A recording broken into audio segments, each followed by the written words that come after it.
நிறைய பேர் என்கிட்ட கேட்ட இட்லி மாவு ரெசிபி தான் இன்னைக்கு நம்ம இந்த வீடியோவில் பார்க்க போகிறோம். இட்லி தோசைன்னு எல்லாமே பர்ஃபெக்டாக வரும். கிட்டத்தட்ட 10 வருஷமா நான் இதே மெஷர்மெண்ட்டில் தான் அரைச்சிட்டு இருக்கேன். வெளியிலலாம் எந்த அரிசியுமே வாங்குறது இல்லை. ரேஷனில் ஃப்ரீயாக கொடுக்குற ரேஷன் அரிசியில் தான் நம்ம இன்னைக்கு அரைக்க போகிறோம். எல்லாமே இதே கப்பில் தான் மெஷர்மெண்ட்டு.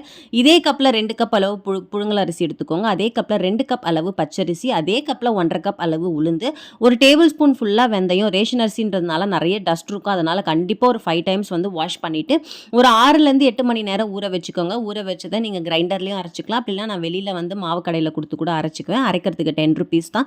8 ஹவர் போல் நல்லா புளிக்க விட்டிங்கன்னா மாவு நல்லா சூப்பராக புளிச்சு வந்துடும். உப்பு தண்ணி சேர்த்து நல்லா இந்த மாதிரி வந்து பீட் பண்ணி எடுத்துக்கோங்க.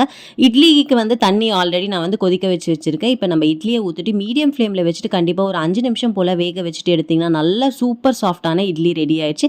கண்டிப்பாக இந்த ரெசிபி உங்களுக்கு பிடிக்கும்னு நினைக்கிறேன். மறக்காமல் நீங்கள் ட்ரை பண்ணி பார்த்துட்டு எப்படி இருந்தது கமெண்ட் செக்ஷனில் ஷேர் பண்ணுங்கள். இன்னொரு வீடியோவில் உங்களை சந்திக்கிறேன். பாய்.